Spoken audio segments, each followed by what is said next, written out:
Light of literature میں خوش آمدید۔ ہم نے اردو ادب کی اہم اور بنیادی کتابوں کا مطالعہ شروع کیا ہے، جس میں سب سے پہلی کتاب جو ہے وہ اردو کی شعری اصناف ہیں۔ گزشتہ دو ایک ساتھ میں ہم نے حمد، مناجات، نعت، منقبت، سلام اور قصیدے کی چھ اہم اصناف کے بنیادی تعریفات کو سمجھنے کی کوشش کی تھی۔ آج ہم اردو کی سب سے اہم اور بنیادی صنف غزل پر بات کریں گے اور اسے سمجھنے کی کوشش کرتے ہیں۔ دنیا کی تمام زبانوں میں صرف فارسی اور اردو کو یہ امتیاز حاصل ہے کہ اس میں غزل جیسی مترنم، نغمہ ریز موسیقیت، شعریت، رمزی عمایت اور شعری وجدان سے بھرپور جذبہ و احساس کو چھو لینے والی صنف موجود ہے، جس کے آئینے میں انسان اور انسانی تہذیب اپنا عکس دیکھ سکتی ہے۔ حیات و کائنات کی پراسرار اور تہ در تہ پیچیدگیوں اور اس کی انتہاؤں اور وسعتوں کی طرح غزل بھی وسیع تر پس منظر رکھتی ہے۔ غزل کے مضامین اتنے ہی وسیع ہیں اور متنوع ہیں جتنے انسانی زندگی کے شب و روز۔ اس کے باوجود غزل کی وسعت پابندیوں میں جکڑی ہوئی ہے۔ دنیا کے اصناف شاعری میں غزل ہی کی اہمیت کے اعتبار سے زیادہ مقید، پابند، مقررہ اصولوں اور رجحان و بہر کی سرحدوں میں گرفتار ہے، لیکن اس صنف میں اس قدر لچک ہے کہ آزادی کو بھی پابندی پر رشک آتا ہے۔ کہتے ہیں کہ انسانی تہذیب کی سب سے بڑی دین فنون لطیفہ اور فنون لطیفہ کی سب سے مقبول و محبوب صنف شاعری ہے۔ باوجود اس کے کہ دنیا بھر کی شاعری میں فارسی اور اردو کے سوا غزل کا کہیں وجود نہیں، تاہم شاعری کا سب سے عمدہ اور نادر نمونہ غزل ہی ہے۔ حقیقت یہ ہے کہ اس تیز رفتار دنیا میں ایجادات اور انکشافات کی حیرت انگیز تجربات، رنگا رنگ و کارآمد وسائل حیات نے انسان کو عدیم الفراستی کا شکار بنا رکھا ہے۔ وہ بات جو 10 صفحوں میں کہی جا سکتی تھی، اس کے لیے کسی ایک لفظ یا وسیلے کی تلاش آج کے انسان کی سب سے بڑی ضرورت ہے۔ لیکن ذرا دیکھیے کہ غزل کی دنیا جس نے ان تمام امکانات کو اپنے اندر پہلے سے سمیٹ رکھا ہے، اظہار کا یہ وسیلہ طریقہ کس قدر ترقی یافتہ ایجاد سے کم ہے۔ اظہار خیال کا یہ اسلوب اس قدر مختلف اور متنوع ہے، جس میں معنی و مفہوم کی تہ در تہ جہتیں موجود ہیں۔ آج کے تہذیبی انتشار و اقدار کی شکست و ریخت کے سلسلے میں تقریباً ہر صنف ادب میں مختلف پیرائے اظہار میں بیان کیا نہ کہا گیا ہے، مگر آپ صرف اتنا سنیے اور سر دھنتے جائیے۔ کیسا اس نفرت کے سناٹے میں گھبراتا ہے دل، اے محبت کیا تیرے ہنگامہ آرا سو گئے۔ اس شعر کی معنی وسعت کا اندازہ کریں۔ ہندوستان کی سرزمین ہو یا چین و جاپان یا امریکہ و افریقہ، کسی تہذیب کی المناکی کا ذکر یہاں موجود نہیں۔ یہ اختصار و ایجاز غزل کو اس تمام اصناف شاعری سے ممتاز کرتا ہے۔ غزل کی جو سب سے اہم جو بات ہے وہ اس کا اختصار ہے، مختصر ہونا اور جامع ہونا ہے۔ اور غزل جو ہے وہ اس تہذیب میں رچی بسی ہوئی صنف ہے۔ غزل کو جو لطف ہندوستان کی مٹی نے دیا وہ شاید ہی کسی مٹی نے دیا ہو۔ غزل پہلے فارس سے ہوتی ہوئی جو ہے وہ ہندوستان میں داخل ہوتی ہے اور یہاں آ کر پھر یہیں کی ہو کر رہ جاتی ہے۔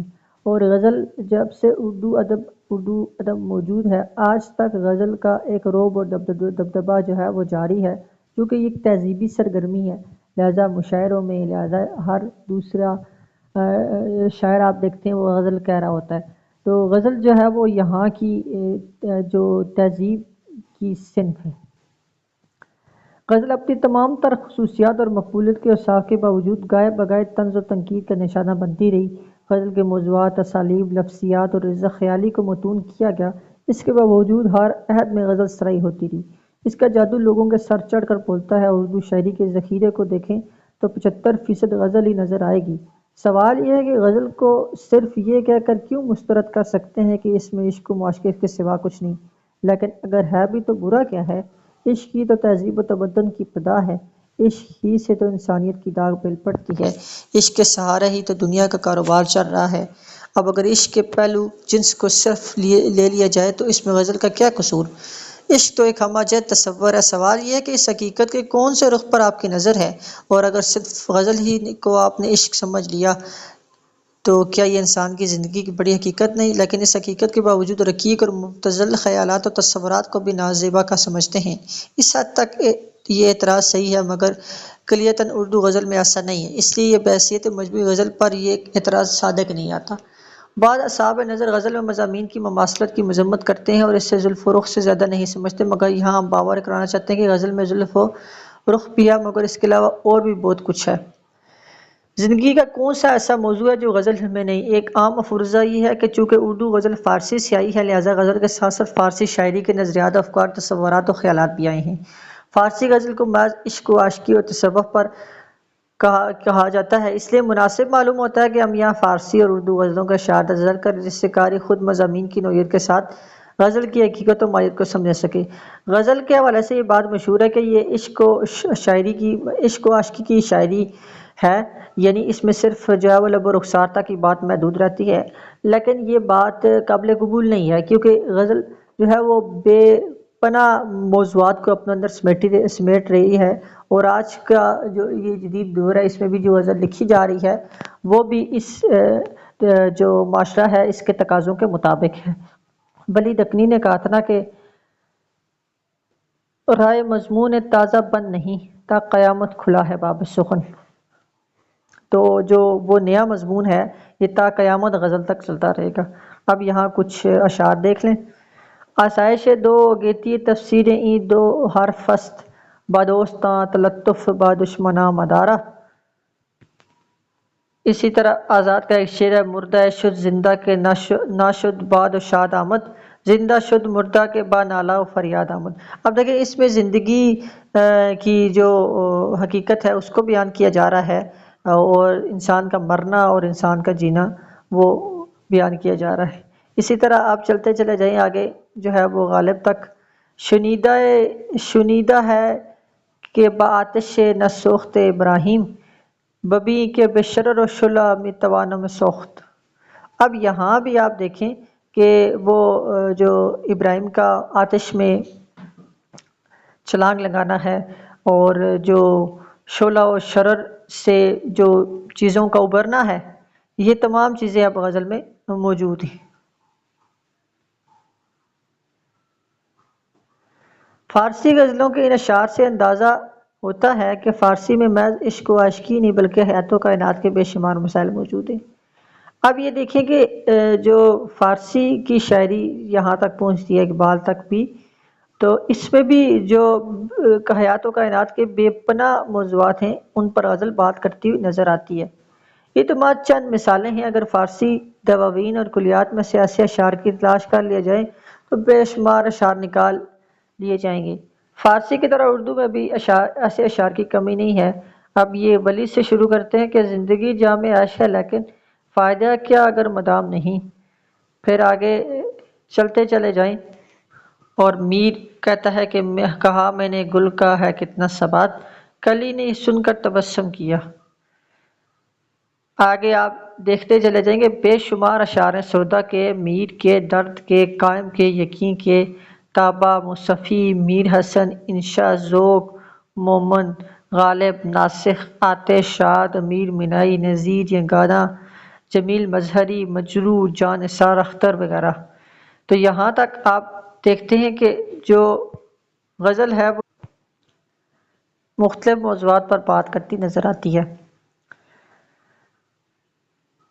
ان اشعار میں نہ تو حسن کی جلوہ سمانیاں ہیں، نہ معشوق کی عشوہ ترازیاں، اور نہ ہی عشق کی اوزاریاں، بلکہ حیات و کائنات کے گوناگوں مسائل کا ذکر ہے۔ پھر یہ کیوں کہا جا سکتا ہے کہ اردو غزل میں محض عشق ہے؟ اگر آپ جدید شاعری کا مطالعہ کریں گے تو جدید غزل گویوں کے یہاں خالص عشقیہ عناصر اور بھی کم ملیں گے، اور نئی غزل کے نت نئے اہم اور پیچیدہ میلانات و مطالبات سے متعلق بلیغ اشارے زیادہ پائے جائیں گے۔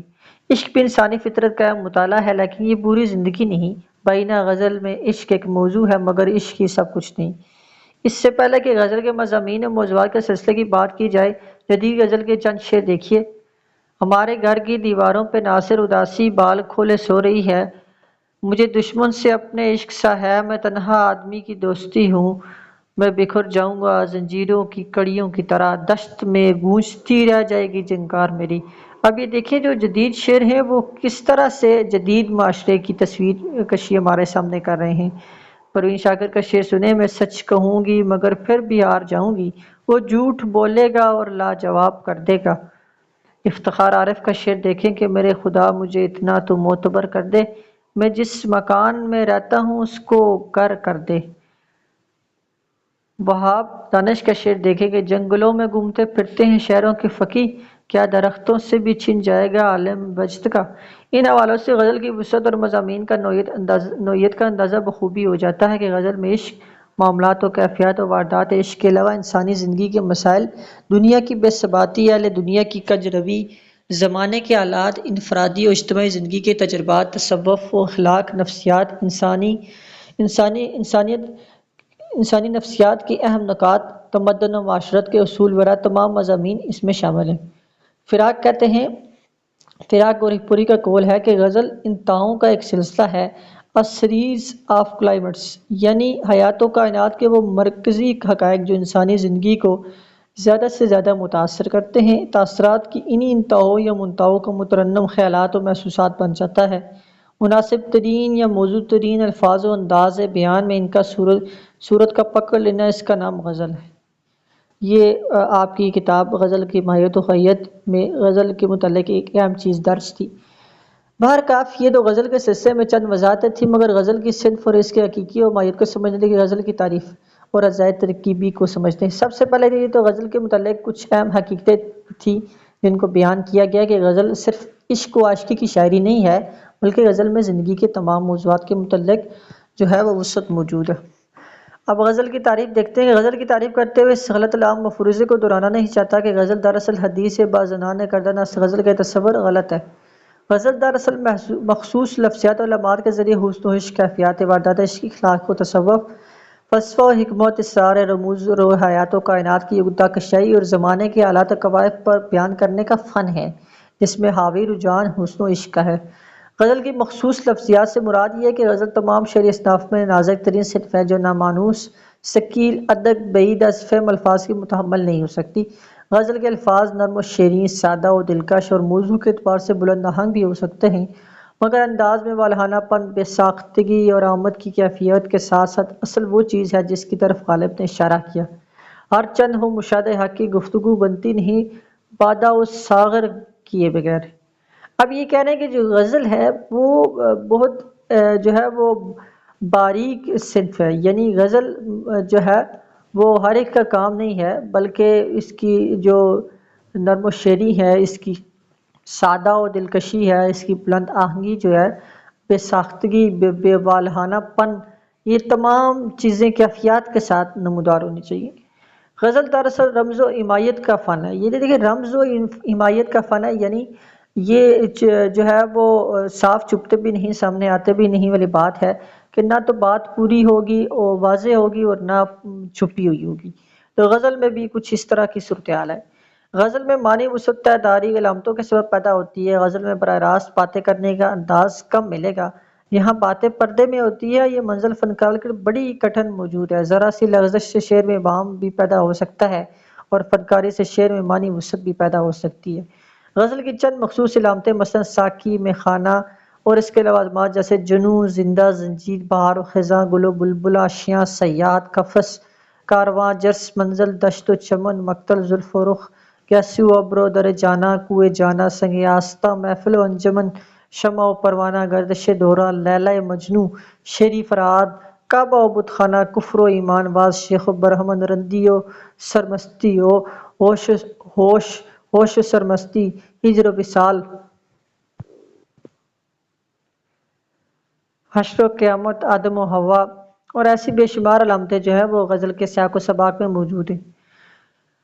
غزل میں علامتوں کے ذریعے جتنا کام لیا جاتا ہے شاید ہی کسی شعری صنف میں لیا جائے۔ غزل اور غزل کی زبان غزل کو دیگر اصناف سے ممتاز کرتی ہے۔ غزل جسے غزل کا ملبوس بھی کہا جا سکتا ہے، غزل کی بنیادی ضرورت ہی نہیں بلکہ اس کا حسن اول ہے۔ دراصل اس کی خصوصی کیفیت جو شعری اور وجدان سے مل کر بنتی ہے وہ غزل کو تیار کرتی ہے۔ مضامین شعر کچھ ہوں، اسلوب شعر یا اسلوب غزل ہمیشہ ایک خاص نوعیت کا ہوگا جس میں مخصوص شعری اور وجدانی کیفیت ہوتی ہے جسے ہم تغزل سے موسوم کرتے ہیں۔ یہ جو غزل ہے اس میں تغزل کا ہونا ضروری ہے، اور تغزل بنتا ہے اسلوب سے اور مخصوص شعری اور وجدانی کیفیت سے مل کر تغزل جو ہے وہ بنتی ہے۔ غزل کی زبان کا معاملہ بھی تغزل سے کسی حد تک جڑا ہوا ہے، یعنی جب تغزل کو حیت و اسلوب کی شکل میں دیکھیں گے تو غزل کی زبان میں اس کے ساتھ موافقت ضروری ہوگی، لیکن یہ سوال یقیناً اٹھتا ہے کہ مختلف حالات اور مختلف ادوار میں غزل کی زبان تو بدلتی رہتی ہے اور اسی تبدیلی کے باوجود غزل موجود رہا۔ تو سوال یہ ہے کہ غزل کی زبان بدلتے ہوئے حالات اپنی کیا نوعیت رکھتی ہے۔ اس سلسلے میں بس اتنا کافی کہنا ہے کہ عہد بعد تبدیلیوں کے مطابق غزل کی زبان بھی تبدیل ہوتی رہی ہے، اور اس تبدیلی محض مستحسن ہی نہیں بلکہ غزل کے روشن امکانات کا اشاریہ بھی ہے۔ اسلوب کے کسی سلسلے میں یہ کہا جاتا ہے کہ موضوع کے اعتبار سے اسلوب میں تبدیلی واقع ہوتی ہے، مگر غزل میں اکثر یہ دیکھا جاتا ہے کہ موضوع غزل سے متاثر ہوتا ہے۔ مختصر یہ کہا جا سکتا ہے کہ غزل کی زبان نے ہمیشہ موضوع اسلوب کی ایک اگائی قائم رکھی ہے، اور اس کا یہ بنیادی وصف ہے، یعنی غزل میں جو زبان ہے وہ تبدیل ہوتی ہے، وہ وقت کے حساب سے تبدیل ہوتی ہے، لیکن جو غزل کا جو موضوع ہوتا ہے وہ اس کو متاثر نہیں کرتا، بلکہ غزل موضوع کو متاثر کرتی ہے، اور جو اس کا اسلوب یا اکائی ہے یہ اس کے ساتھ ساتھ چلتی ہے ہمیشہ۔ غزل کے تمام اشعار اپنے طور پر ایک مکمل اکائی ہوتی ہیں، چونکہ فکر و احساس اور جذبہ تخیل سے بھرپور ہوتے ہیں، یا کسی خیال کی تکمیل کے ساتھ پیش کر دینا کسی بڑے فنی کارنامے سے کم نہیں۔ ابلاغ و ترسیل کا اور فن کا جوہر ہونا، مگر غزل میں ابلاغ و ترسیل کا وسعت اور کس قدر نکھر کر سامنے آتا ہے تو اس جو شعر پڑھ کر ہی ہمیں اندازہ ہوتا ہے۔ چند لفظوں میں پورا ایک خیال پیش کرنا، اور خیال بھی ایسا کہ ایک شعر مکمل افسانہ ہو، یعنی بات مختصر ہے لیکن اتنی جامع اور بھرپور ہے کہ وہ اپنا مطلب بھی دے رہی ہے اور چاشنی بھی دے رہی ہے۔ اور غزل جو ہے وہ اس کا ہر شعر اپنی ایک اکائی ہوتی ہے، لیکن ایک شعر میں ایک خیال ہے تو دوسرے شعر میں دوسرا خیال ہے، یعنی جو غزل میں جو شعر کہے جا رہے ہوتے ہیں وہ شاعر کے مختلف نوع موضوعات کو زیر بحث لا رہے ہوتے ہیں۔ اب شعر دیکھیے کہ غالب کا شعر دل پھر طواف کوئے ملامت کو جائے ہے، پندار کا صنم کادہ ویراں کیے ہوئے۔ غالب کا یہ شعر کہ ہم وہاں ہیں جہاں سے ہم کو بھی کچھ ہماری خبر نہیں آتی۔ میر تقی میر کے چند شعر دیکھیں۔ میر صاحب زمانہ نازک ہے دونوں ہاتھوں سے تھامیے دستار، جو تجھ بن نہ جینے کو کہتے تھے ہم سو شاہد کو اب وفا کر چلے، یہی جانا کہ کچھ نہ جانا ہے سو بھی ایک عمر میں ہوا معلوم۔ شاد کا سر سنی حکایت ہستی تو درمیان سے سنی، نہ ابتدا کی خبر ہے نہ انتہا معلوم۔ اقبال کا شعر تو بچا بچا کے نہ رکھ کسے تیرا آئینہ ہے وہ آئینہ کہ شکستہ ہو عزیز تر ہے نگاہ آئینہ ساز میں۔ ان تفصیلات سے غزل کی جو مجموعی خصوصیت ابھر کر سامنے آتی ہے اور وہ یہ ہے کہ غزل میں داخلی کیفیات و واردات کی ترجمانی زیادہ ہوتی ہے۔ غزل میں سوز و گداز اور تاثیر ضروری ہے۔ غزل کی زبان میں نرمی، ملائمت، شیرینی اور اسلوب سادہ، اہم فہم اور دلکش ہونا ضروری ہے۔ غزل کے لب و لہجے میں بے تکلفی، بے ساختگی ضروری ہے۔ صداقت و خلوص اور انسانی ہمدردی غزل کا خاصہ ہے۔ بہرکیف اب تک غزل کی معنوی خصوصیات سے بحث تھی۔ غزل کی جو معنوی خصوصیات میں انہوں نے یہ بتایا کہ یہ تمام چیزیں جو ہے وہ اعجاز و اختصار، بے تکلفی اور بے ساختگی، سادہ فہم، دلکش ہونا، یہ تمام چیزیں جو ہیں وہ غزل کے اندر پائی جاتی ہیں۔ اس لیے اب غزل کی جو حیت ہے اس حساب سے ہم اس کے اجزاء ترکیبی کو دیکھتے ہیں۔ اس میں مطلع، مقطع، ردیف، قافیہ، بحر اور وزن شامل ہیں۔ غزل کا پہلا شعر جس کے دونوں مصرے ہم قافیہ اور ردیف ہوتے ہیں اسے مطلع کہا جاتا ہے۔ مطلع دراصل غزل کی زمین اور بحر کو طے کرتا ہے، اور اس کے بعد کے تمام اشعار کے دوسرے مصرے مطلع کے ہم قافیہ اور ردیف ہوتے ہیں۔ مطلع کے بعد اگر دوسرے شعر کے دونوں مصرے بھی ہم قافیہ اور ردیف ہو تو اسے مطلع ثانی، مطلع کے بعد والے اشعار کو اس نے مطلع کہا جاتا ہے۔ غزل کے سب سے عمدہ شعر کو بیت الغزل کہا جاتا ہے۔ غزل کے جس آخری شعر میں شاعر اپنا تخلص استعمال کرتا ہے اسے بکتا کہتے ہیں۔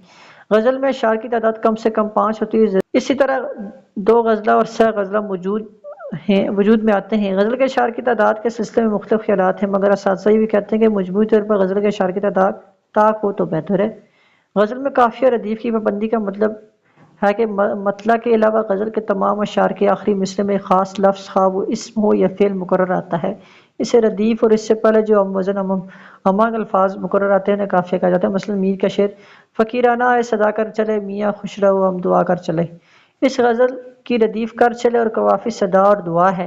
قافیے کا آخری حرف حرف ربی کہلاتا ہے۔ میر کے اس مطلع کے قافیے میں الف حرف ربی ہے، اور غزل میں وزن، بحر اور قافیہ ضروری ہے، ردیف ضروری نہیں۔ جس غزل میں ردیف نہ ہو اسے غیر مرتب غزل کہتے ہیں۔ غزل میں اگرچہ ایت کا بھی ایک نیا تجربہ کیا گیا، مگر اصل لفظ لگتا ہے کہ غزل کی پابندی شائقین کو زیادہ پسند ہے، اس لیے اس طرح کے تجربات مقبول نہ ہو سکے۔ بہرکیف غزل میں ردیف و قافیے کی پابندی صرف لفظوں تک ہی پابندی یا مواضع و ہمانگ الفاظ کو پیش کرنا، بلکہ ردیف و قافیہ ایت کے اعتبار سے غزل کا محور ہے۔ بقول مسعود حسین خان، ردیف کا قافیہ سے اتصال غزل کا بڑا نازک مقام ہے، بعض اوقات فصاحت و بلاغت کے نازک ترین مرحلوں سے یہاں گزرنا پڑتا ہے۔ محاورات، زبان کی لطیف ترین شکلوں کا استعمال اس جگہ ملتا ہے۔ قافیہ اگر اسم ہے تو اضافت اور ترکیب کی اعلیٰ ترین شکلیں یہاں ملتی ہیں، اگر فعل ہیں تو اس جگہ کیفیت زبان اور محاوروں کی ساری نزاکتیں ٹوٹ جاتی ہیں۔ گویا غزل گو کے لیے ردیف و قوافی کا اختراع ان کے فنی کا متقاضی ہے، بالخصوص ردیفوں کی اختراع تو مکمل مہارت اور غزل زبان پر دسترس چاہتی ہے، کیونکہ رواں، دوا اور مترنم ردیفیں افعال سے بنتی ہیں۔ افعال کی شکلوں میں اضافہ کرنا مشکل ہے، البتہ مرکب اور امدادی افعال سے مدد لی جا سکتی ہے۔ گویا محدود دائرے میں وسعت اور فنکاری ضبط مشق و ریاضت چاہتی ہے۔ غزل ردیف اور قافیے کی ترنگوں اور لہروں پر پل کھاتی اور بھرتی ہے۔ ردیف اور قافیہ پیر کے تابع ہوتے ہیں، اسی سے شعر میں موضوعیت، شعریت اور موسیقیت پیدا ہوتی ہے۔ اس اعتبار سے شاعروں کے لیے بیروں کا انتخاب بھی ایک اہم مرحلہ ہے۔ انہی تمام مشکل ترین مراحل سے گزر کر غزل روح کی شاعری بن جاتی ہے۔ غزل میں بیر و وزن اور ردیف و قافیے کے سلسلے میں نور الحسن ہاشمی کا خیال ہے۔ شاعری اگر بقول جانسن مترنم خیالات کا اظہار ہے تو غزل سے بہتر کوئی حیث شعری اظہار کے جذبے کے اظہار کی نہیں۔ کسی زبان میں غزل سے بہتر ایجاد نہیں ہو اور ممکن بھی نہ تھی، کیونکہ قوافی کی کثرت جتنی ہماری زبان میں ہے کسی دوسری زبان میں نہیں۔ مصرعوں میں بیر کی یکسانی، قافیوں کی تکرار، آخر میں ردیف کی وجہ سے صوتی آہنگی، یہ سب مل کر غزل کے ساخت میں خود ہی تال و سر، نغمہ و صوت کی خوش آئندہ لے کر پیدا کر دیتے ہیں۔ ایسی شعری نوازی پھر کسی موسیقیت کے سازگار گویے کی راگ کی محتاج نہیں رہ جاتی۔ دنیا کی کسی زبان کی شاعرانہ لیلے کو لے لیجیے، تقریباً سب کسی نہ کسی راگ کے سارے چلتی نظر آئیں گی، لیکن ہماری غزل اپنی ساخت کے اعتبار سے خود ہی ایسی چیز ہے جو آدمی کو مترنم بنانے، گانے یا گنگنانے پر مجبور کر دیتی ہے۔ محض اس کا پڑھ لینا ہی نغمہ نوازی کو مائل کر دینے کے لیے کافی ہے۔ یہ غزل کی بہت بڑی خوبی اور خصوصیت ہے۔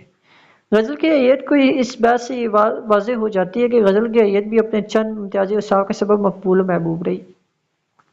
ان تفصیلات کے بعد غزل کے عروج اور ارتقاء کا اجمالی جائزہ پیش کرنا بھی ضروری معلوم ہوتا ہے، غزل کے نشیب و فراز کے مراحل اور اس کے مختلف رنگ و آہنگ کا پتہ چل سکے۔ اردو غزل کے ابتدائی سفر میں جو نام ہمارے سامنے آتے ہیں، ان میں قلی قطب شاہ، سلطان قطب شاہ، خاکی، نوری، خواصی اہم ہیں۔ ان کی شاعری غزل کے رنگ ٹنگ کے ابتدائی نقوش معلوم ہوتے ہیں۔ ان کی زبان یوں تو خالص دکنی تھی، مگر انہیں نقش اول تسلیم کر لے تو نقش اول تو ہمیشہ تراش و خراش کا محتاج ہوتا ہے، جو بعد میں نکھر کر اپنی شناخت بناتا ہے۔ یہاں پر دو اشعار دیکھیں کہ پیاسا ہوں حضرت کے ہاتھ آب کوثر، تو شاہاں اوپر مجھ کلس بنایا، پیا سانولا من ہمارا بلایا، نزاکت عجب سبز رنگ میں دکھایا۔ لیکن دوسری طرف یہ بھی حقیقت ہے کہ اردو غزل کو پہلی دفعہ ولی دکنی نے مرتب و مزین کیا اور اس صنف کے لیے مستقبل کی راہیں ہموار کی، اس لیے انہیں غزل کا بابا آدم کہا جاتا ہے۔ ولی نے جس انداز سے زبان ریختہ میں غزل گوئی کی، غزل ایک جست میں دکن سے شمال کا سفر طے کر لیتی ہے۔ شمالی ہند میں تو حال یہ ہوا کہ غزل کا ڈنکا ہر چار جانب بجنے لگا۔ ولی کے ہم اثر دکنی شعراء میں سراج، داؤد، عزلت اور عاجب خصوصیات سے قابل ذکر ہیں، جنہوں نے خالصاً دکنی زبان استعمال نہیں کی، بلکہ زبان پر شمالی ہند کے اثرات زیادہ نظر آتے ہیں۔ شمالی ہند میں پہلے دور کے شاعروں میں سراج الدین علوی، خان آرزو، اشرف الدین مجمون، غلام مصطفیٰ یکرنگ، آبرو فغاں، شاکر ناجی اور شعور الدین آتم وغیرہ شامل ہیں۔ ولی کی پیروی غزل کی صنف میں تب آزمائی اور غزل میں صنعت کاری کی ایسی ہوڑ مچی کہ اردو شاعری بدنام بھی ہوئی، لیکن یہ ایہام گوئی کے نام سے ایک ایسا وقتی رجحان تھا جسے خود اس عہد کے شاعروں نے بھی ترک کر دیا۔ اس کے بعد غزل کا وہ دور سامنے آیا جسے عہد زریں کہا جاتا ہے، میر شوردہ اور درد کا دور۔ اس میں غزل کی صنف نے خوب ترقی کی۔ میر نے غزل نے میر کے لافانی بنا دیا۔ خواجہ میرداد نے اس عہد میں غزل کو ایک اور لہجہ دیا۔ غزل کی سادگی، سلاست، تصوف، تخلیق اور وجدانی کیفیات کی ترجمانی کی۔ پھر غالب اور مومن کے عہد میں غزل نے اپنے اندر وسعت پیدا کی، زمین میں ندرت اور جدت آنے لگی، عشق و محبت، فکر و فلسفے کی آمیزش نے غزل کو مائع دعاتشاہ بنا دیا۔ غزل مومن تک غزل کے ابتدائی سفر میں مصحفی، انشا، جرأت، آتش، ناصر وغیرہ شامل ہیں۔ اسی طرح دہلی کے دبستان سے ہٹ کر لکھنؤ میں دیکھا جائے تو یہاں جو ہے وہ داخلیت کی بجائے خارجیت کا زور تھا۔ نتیجہ یہ ہوا کہ غزل کے وہ اسناف جو عہد میر نے غزل کو بخشے تھے، غزل ان سے محروم ہوتی نظر آئی۔ لیکن مختصر عرصے میں ہی غزل کی عزت و عظمت کو غالب نے سنبھال دیا۔ اس طرح غالب میر کے بعد اردو غزل کا دوسرا نقطہ عروج بن کر سامنے آتا ہے۔ انہوں نے غزل کو نیا پن دیا، مایا ناز صنف سخن بنا کر سامنے لے آئے۔ میر نے ایک طرف غزل کو دل سے جوڑنے کی کوشش کی اور واردات قلب کے اظہار پر تو غالب نے اس میں فلسفہ و حیات و کائنات کا رنگ بھر کر بے مثال اور لازوال کر دیا۔ محمد نے خیالات کی نزاکت کے ذریعے اپنے شناخت بنائی۔ غزل نے ذوق نے غزل میں محاورہ بندی، محمد نے دقیق مضامین کی روایت کا آغاز کیا، زبان کی شگفتگی پر خصوصی توجہ دی۔ بہادر شاہ ظفر نے اثر انگیزی کے ساتھ لب العجم میں کیفیات دل بیان کی۔ اس سے قبل کہ اردو غزل اپنے ارتقائی سفر طے کرتی، شاعر مشرق محمد اقبال نے دو اہم ناموں کا تذکرہ ضروری اور لازمی ہے کہ وہ نام ہیں، یعنی اقبال سے پہلے بھی داغ دہلوی اور امیر مینائی نے غزل میں اہم نام کمایا۔ غزل کی تاریخ میں پہلی مرتبہ دہلی اور لکھنؤ کے امتزاج ملتا ہے۔ اقبال کو عام طور پر نظم کا شاعر سمجھا گیا، لیکن حقیقت تو یہ کہ غزلہ شاعری بھی اپنے اندر وہی نقطۂ سنجنی رکھتی ہے، یعنی جو اقبال وہ تیسرا بڑا شاعر ہے اردو ادب کا، اس سے پہلے داغ اور امیر مینائی نے بھی غزل کو ایک بہت اہم حیثیت دی۔ اب غزل اقبال جو ہے وہ نظم کے شاعر مانے جاتے ہیں، لیکن آپ نے غزل میں بھی ایک اہم کام سر انجام دیا، اور اقبال کے بعد جگر، اصغر، فانی، حسرت، شاد اور یگانہ اہم شاعر غزل میں نظر آتے ہیں۔ فراق اردو غزل کی دنیا میں ایک نئی آواز کے ساتھ ابھرے۔ اس آواز کے ساتھ ناصر کاظمی بھی شامل ہو جاتے ہیں، فیض کی جو انقلابی شاعری ہے، پھر مجروح کا غزل مجاز کی انقلابیت، سردار جعفری اور پرویز شاہدی کی بلند آہنگی۔